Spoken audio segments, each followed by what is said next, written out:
Hey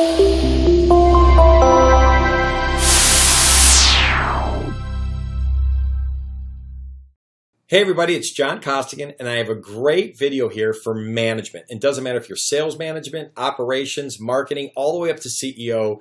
I'm going to tell you a story. And the reason why I say CEO is I just spoke last week to 7 CEOs. I'm part of a Vistage speaking group as well. And I spoke to 7 CEOs, and I've always said that the cool thing about talking to 7 CEOs is these men and women, they're CEOs. And it's kind of neat when you get that audience, right? And you get them for 3 hours. So I'm going to tell you where they start looking at each other going, holy cow, this story is really hitting us in terms of how we're looking at our organization, okay? So let me tell you the story. It's called the fish story.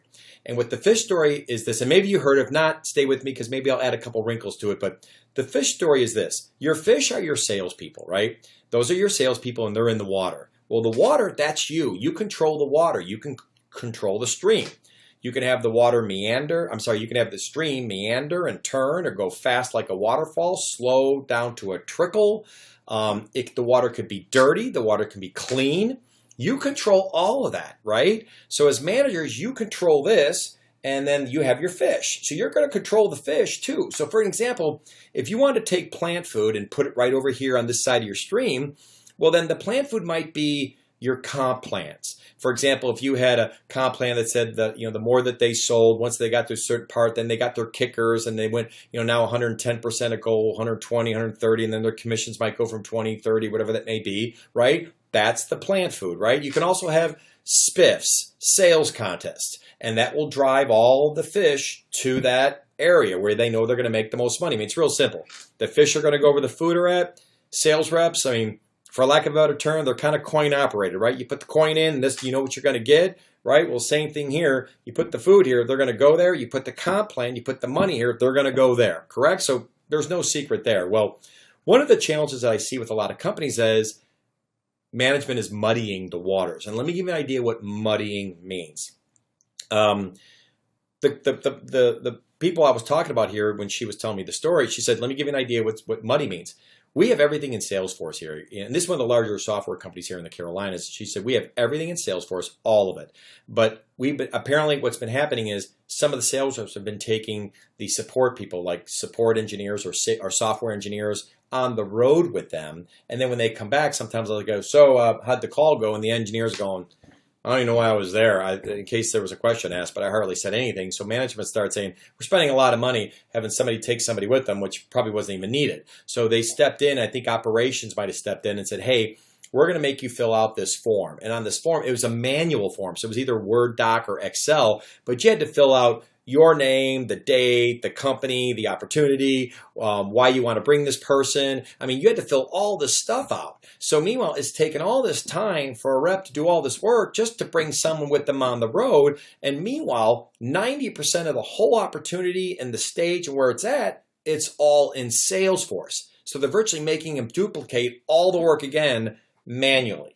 So that would be called muddying the waters. You're making the reps do a lot of work that maybe you really don't have to do, but somebody got upset about something, so you now got to fill this out. And that's probably very common what happens, right? And not to say who's right or wrong here, but it is what it is, okay? So at the end of the day, I bet you have a lot of things that might have you muddying the waters. Well, I mentioned this earlier where I said I was speaking with these 7 CEOs, right when I mentioned the moment about muddying the waters, and I said, if you have a lot of things that are going on that's not allowing your salespeople to truly sell, I said, what did they say? The average sales rep sells between 6.5 to 7 or 8 hours a week, depending on what survey you research.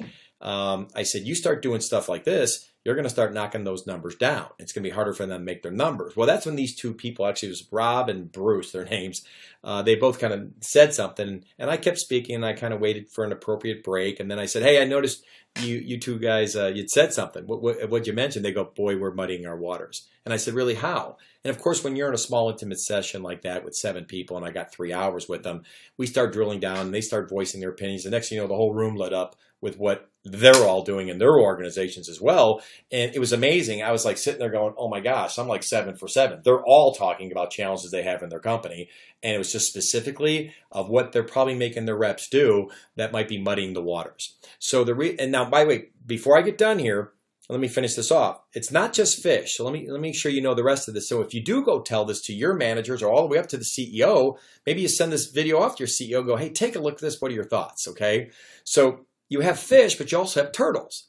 Now, turtles, that's another type of salesperson, right? And that might be that salesperson that's maybe kind of methodical. They take their time. Maybe it's a B minus, C plus player, and you stick with them because they got the right attitude. They're loyal, and at the end of the day, they don't ruffle any feathers, and they get the job done. And maybe they're not hitting their number every year, but they're pretty good, right? And those are great. And then you have barracuda. Those are the people who drive you crazy, right? The barracudas, they're quick, they're fast. It's take no prisoners. They get the big deals. They bring in a ton of revenue, but they're a thorn in your side. They want to break the rules. I mean, every time when I said that to these CEOs, everybody's going, boy, we got one of those. Everybody's got one or two of those people that they're probably just a headache, but they bring in the money and they're the number one, number two reps. So you go, you almost sometimes look the other way, right? So you got barracudas in this water as well, okay? And then also you have dogs. Well, dogs can swim for a while. Then they got to get out. And how I look at dogs sometimes is people where they probably shouldn't be in sales. Maybe they should go somewhere else. I'm not saying, hey, go fire the dog. But, I have a story of my next door neighbor worked for the Ball Corporation in Muncie, Indiana years ago, and they were going to let go of the salesperson that they had in the organization. They were about to fire him, and he liked the person so much. He said, let me talk to him. He had this great interview. They went out to lunch, and they had an interview, and he really got to know him, and he came back. He goes, I don't think you ought to be in sales. I think you ought to be over here. This is really your skill set. So they put him into customer service, and as he was telling me his story, he said, John, that was like 8 years ago. He now is the vice president of all of it. He runs all of it, and he's phenomenal at it. So sometimes it might not be about firing the rep. It's just about, hey, let's go find a place, because we all know it's hard to find good people. If you find a good one, especially where I'm at, if you find a good one, don't ever let them go. Find a home for them somewhere, because it's just hard to find good people, right? So at the end of the day, you now know the fish story, okay? Your fish are your sales reps. You can put the food where you want. You have the ability of making the stream any way you want. Try not to muddy it. And I can tell you, if you tell this story on and on, I mean, heck, you could probably tell this to your customers, and they might say, boy, do we muddy the waters here. Depending on what product you sell, if it's worth the conversation. If you can connect that story to what you may or may not do for your client. Maybe you're doing consulting. Maybe you're like me. Maybe you're doing training, right? So at the end of the day, hope you enjoyed the story. I hope it really helps your company and maybe gives some people some clarity where you can start to say, hey, let's write down the top 3 or 4 things on a whiteboard of how we're muddying the waters for our salespeople. I think it's going to be a good story for you. Good selling. Take care. Hey everybody, John Costigan here. The toughest part to any sale is getting in the door, right? Tell you what, click on the URL below this video or go to costigantraining.com/free week. Take the first step of solving this huge problem of getting in the door. It's 5 days, 5 clips, less than 5 minutes. Click on the link. We'll see you in a few seconds.